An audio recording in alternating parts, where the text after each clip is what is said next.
Hello, I'm Mr. Polk and welcome to my kitchen. Today we're going to make creme brulee. This is part of our custard and mousses unit.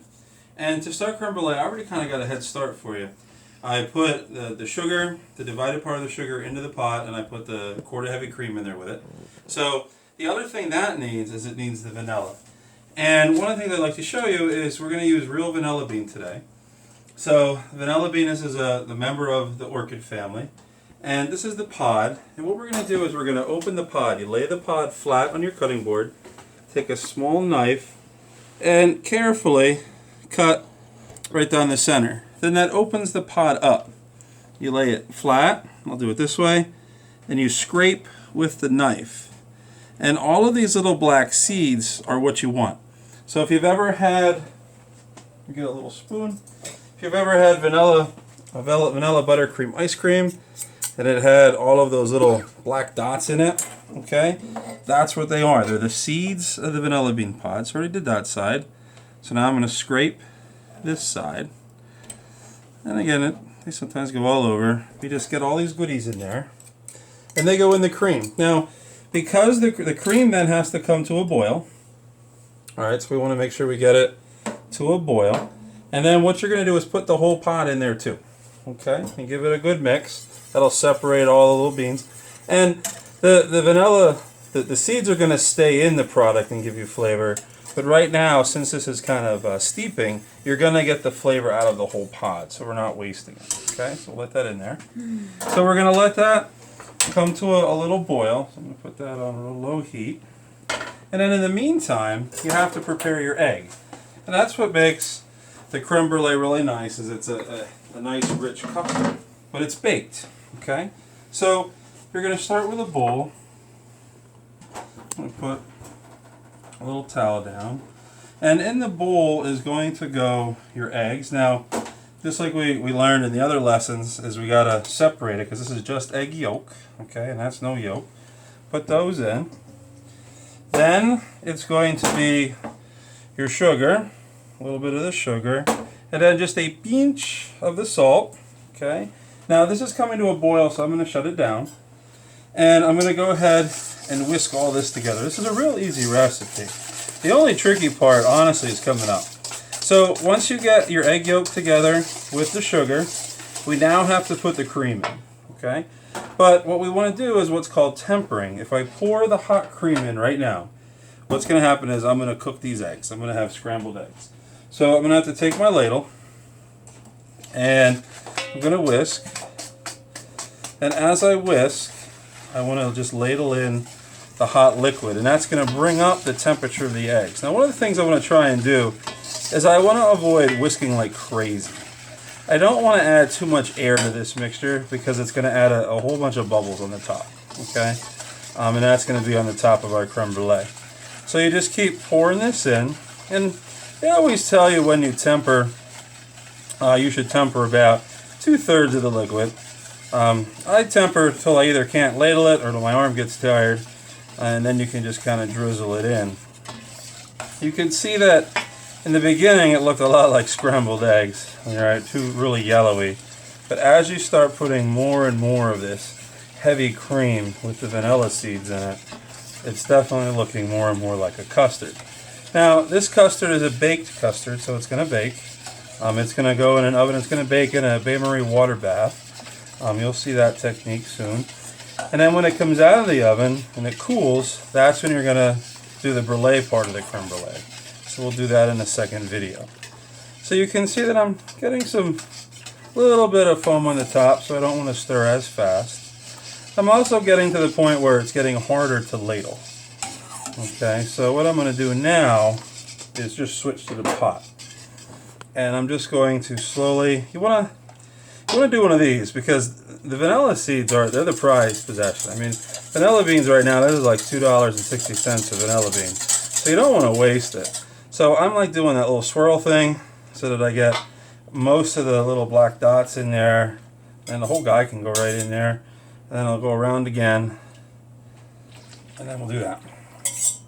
And then we give it one last little stir. Now what we want to do is we want to strain it. And we want to strain it because A, I've got an entire vanilla bean pod in there, and B, I might have scrambled just a little bit of the egg, and we want to get rid of that. So for that, we're going to use a bowl, and we're going to use our old friend, the chinois. Okay? Remember the chinois? Chinois? Now, if you don't have a chinois at home, I mean, I'd be surprised, but you should have one, but you may not. If you don't, you can use any kind of sieve, anything that you have that's going to sieve it through. And if you can't, you know, just bake it and see what happens.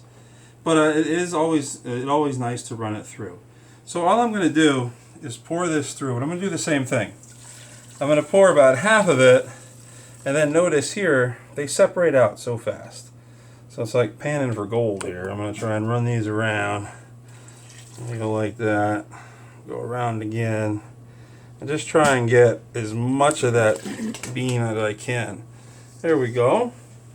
And then now, anything that's left in the bottom there is either little bits of the egg that did scramble on me and the bean. So now I have a wonderful base for our creme brulee. This base now could be refrigerated and used later, or we could set it up right now. So to set, let me just move this out of the way. So to set it up, you're going to have to bake it in a ramekin. Now, I had a chinois, but I don't have my fancy ramekins that I like to use. So I have these guys. Traditionally, creme brulee is made in a wide ramekin. All right. I don't have those today, but you probably won't either. So as long as it's an oven-proof container, because these have to bake. So you can't put it in something that's not oven-proof. And you're just going to fill them up. But the same rule applies for filling them up as it does for doing anything else, in that you got to stir this up. Otherwise, the first guy is not going to get any of the vanilla bean, and nobody wants to be that guy. Okay? And then the guy at the end, he's going to have all the vanilla bean. So what you want to do is make sure it's mixed up good. And I use a ladle. You could honestly use a measuring cup or something like that. Put them up as close to the top as you can. Pretty much, you know yourself, because you got to carry these in the oven. So do it as steady as you can be. So right now I'm doing one ladle. I'm doing another ladle. Just right up almost to the top again. You have to carry them to the oven. So if they're going to spill over, then don't go up as high.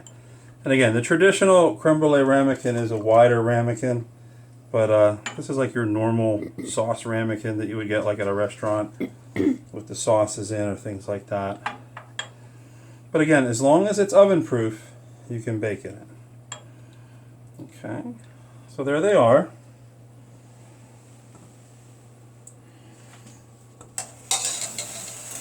Then the last step here is you want to get rid of the bubbles. Now this is a trick that I like to do. This isn't the creme brulee of the creme brulee, so don't think you're torching it. But a little trick is when you bake these, those little bubbles, they create not a nice smooth surface.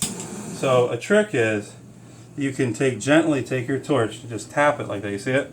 And all those bubbles just disappear. And that's going to make a really nice smooth top creme brulee. And then the last thing you have to do is before you're ready to bake it, you have to carefully put water in. And it's not boiling, this is just hot tap water. So as hot as the water comes out of your tap, that's how much you want to put in.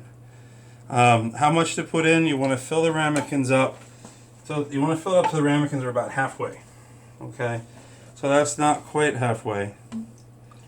We're going to go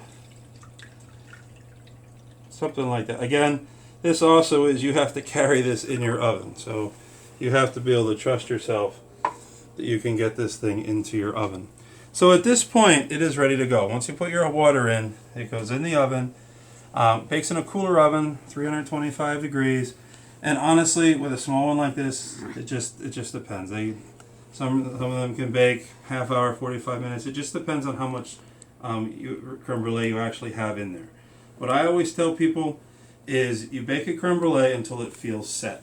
Okay, when you go like this, okay, the creme brulee should feel set. It should be like what I always say, like my belly, wiggly jiggly. Okay, that's how it should be.